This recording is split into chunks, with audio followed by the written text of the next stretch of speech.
परमपूज्य बाबा श्री नीम करोरी महाराज, स्वयंप्रकट गौरधाम मठ। मी ज्योती नारायणे, मानगाव, रायगड, महाराष्ट्रामधून। हा फोटो जो तुम्ही बघत आहात ना, हा नैनीताल कॅची धाम नीम करोली बाबा ह्यांचा मठ आहे। ह्या मठाची स्थापना 1963 मध्ये केली होती। आणखीन आता 2025 मध्ये मानगाव, रायगड, महाराष्ट्रामध्ये अगदी असाच हुबेहूब मठाची स्थापना त्यांनी करून घेतली। मानगावातील भादव विभागात एका पडील गीर गाईच्या गोठ्यात ते स्वयंप्रकट झाले व काही आदेश देण्यात आले। त्यांच्या आदेश अनुसार एका गीर गाईच्या गोठ्याचं पवित्र मठात रूपांतर झालं। 15 जून 2025 ह्या दिवशी ह्या मठाची स्थापना झाली। नैनीताल कॅची धाम परमपूज्य बाबा श्री नीम करोरी महाराज, स्वयंप्रकट गौरधाम मठ, मानगाव, रायगड, महाराष्ट्र। हा आहे बाबांचा मठ आणि आज शनिवार आहे। गेल्या रविवारी 15 जूनला स्थापना दिवस होता बाबांच्या मठाचा। इथे आमच्या फार्म हाऊसवर, आमच्या इथे पूर्वीच्या गोठ्यामध्ये इथे बाबांनी स्वयंप्रकट झाले। ह्याच जागेवरती, जिथे तुम्हाला दिसतंय आता, ह्याच जागेवरती ते हौद होता। गीर गाईचा गोठा होता हा। आणखीन इथे हौद होता एक, माझ्या आधीच्या व्हिडिओजमध्ये तुम्ही बघितलं असेल। आणि अगदी बाबा इथेच बसले होते। माझ्या हातामध्ये आता 10 दिवस आहे आणि 10 दिवसांमध्ये मी काय करणार आहे मला माहिती नाही, काय चमत्कार होईल माहिती नाही। नीम करोली बाबा माझ्याकडून काय करून घेणार आहे हेही मला काही माहिती नाही आहे। मी तुम्हाला तो गोठा आता दाखवते। इथे आपण आतमध्ये जाऊया। हे अंडर कन्स्ट्रक्शन होतं सर्व काही। आम्ही परत ह्याचं जरा रिपेअरिंग वगैरे केली होती। हे बघा, भरपूर मला कामं आहेत इथे। जर तुम्ही बघता, हा गोठा आहे। हा इथं गोठा होता। म्हणजे इथे ना, इथे हे जे तुम्ही बघताय हे वासरांसाठी, म्हणजे गायांसाठी इथे ना असं हौदसारखं असं बांधलं होतं, असं वरती उंच। इथे तुम्हाला दिसेल बघा, हा हौद जो आहे ना, हा असा हे कंटिन्यू तिथपर्यंत होतं लांब। आणि त्याच्यामध्ये ते लोक मग चारा वगैरे घालायचे वगैरे। आणखीन मग ते सगळ्या दोन्ही बाजूला म्हणजे त्यांच्या गाया वगैरे बांधून ठेवायचे ते। आणि इथे सगळा तो गोठा होता सर्व काही। तर हा गोठा जो आहे हे मी आश्रमसाठी मी हे केलेलं आहे, म्हणजे दिलेला, म्हणजे विचार केलेला आहे हा। आणि नक्कीच, कारण की हे पण मला जे काय मी आता तुमच्याशी मी हे जे काय शेअर करते ना इथे, तर हेही मला बाबांनी मला ती प्रचिती दिली त्यांनी मला सांगितलं की बघ, मी तुझ्या जवळ आलेलो आहे आणि तू मला तिथे नैनीतालला कॅची धामला येण्याची काही गरज नाही आहे। पण त्याच दिवशी 15 जूनला तू नक्कीच तुझ्या इथे तू स्थापना करू शकतेस। आणखीन बघ मला तू कुठे बसवतेस ते। आणि मी भरपूर रिसर्च केला वगैरे की नक्की हे काय आहे, म्हणजे काय मला संकेत देत आहेत बाबा, मला माहिती नव्हतं वगैरे।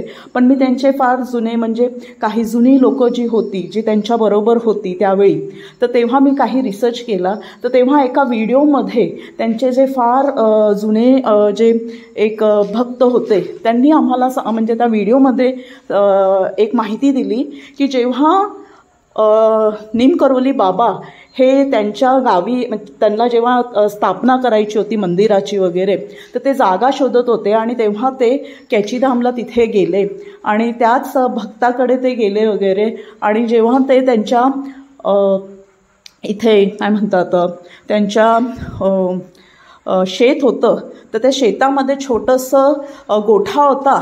आणखी त्या गोठ्यामध्ये जाऊन बसले ते. तर कुठेतरी ते गाया बसल्या होत्या. नंतर तिथे काही त्यांचं शेण वगैरे असं पडलेलं होतं, माशा फिरत होत्या वगैरे. पण अगदी ते त्या गोठ्यामध्ये जाऊन बसले वगैरे. आणखीन आणि तिथे मग जो तिथलचा जो भक्त होता त्यांना तिथे बोलवलं आणि त्यांनी मग सांगितलं की मला इथे देऊळ बांधायचं आहे, हनुमानजीचं मला देऊळ बांधायचं आहे, तर तू मला मदत कर आणि मला ही जागा इथे मिळवून दे वगैरे. आणि भरपूर काय मग त्याच्या पुढचा तो व्हिडिओ होता वगैरे. पण सांगायचा मुद्दा एवढाच होता मला की गोठ्यासारखी अशी पवित्र जागा मला असं वाटतं कुठलीच नसेल. तर खरंच त्यांनी ती जागा शोधून काढली. आणि नेहमी मी माझ्या घराची, आता तुम्ही बघत असाल ते माझं घर आहे तिथे, आणि तिथलची जी खिडकी आहे तिथे किचनची, तर किचनच्या खिडकीमधून आहे ना हा गोठा वगैरे सगळं काय दिसतं इथे. पण काय झालं की मी नेहमी बघते वगैरे, पण मला सारखं इथे माझं लक्ष इथे या गोठ्यावरती नेहमी जात होतं. आणखीन प्रत्येक वेळा मला काहीतरी संकेत की काय आहे. आणि मी आत्तापर्यंत मी विचार केला होता की हे आपण कोणाला तरी आपल्या माळीला वगैरे जे काय कोण केअरटेकर असेल आपले त्यांच्यासाठी आपण हा रूम देऊया.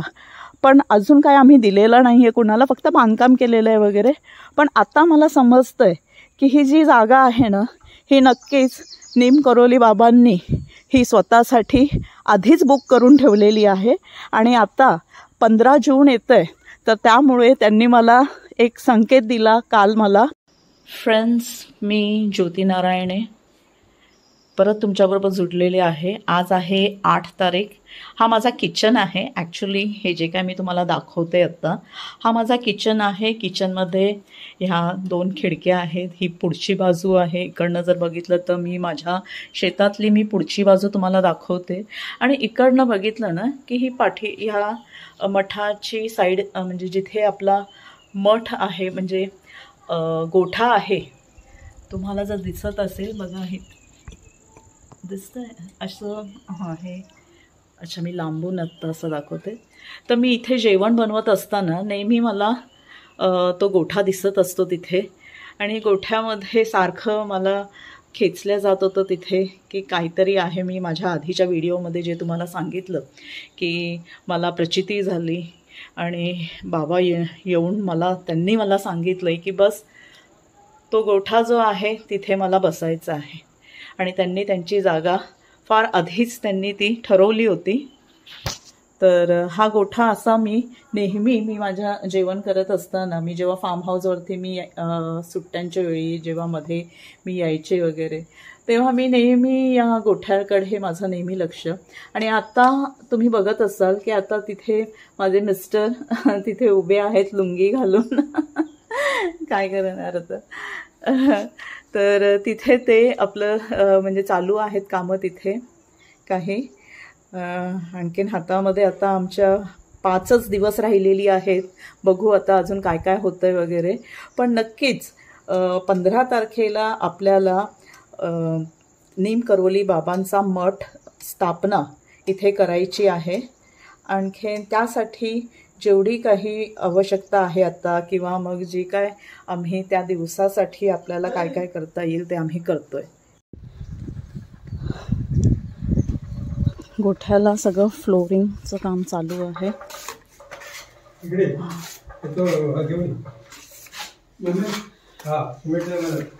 तिथे सगळं वॉलचं प्लास्टरिंग, पुट्टी वगैरे सगळं कामं चालू आहेत. एका बाजूला फ्लोरिंगचे कामं चालू आहेत. आज आहे वेनसडे, आज बुधवार आहे. गुरुवार, शुक्रवार आणि शनिवार 3 दिवस.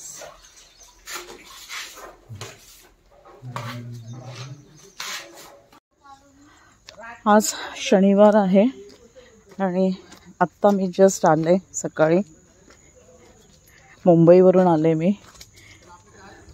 बॅग ठेवली घरी आणि आता लगेच मठामध्ये काय कुठपर्यंत कामं चाललेली आहे झाली.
बाराई गणगोर घर घर मुखी चंद्री जवाद्रुधा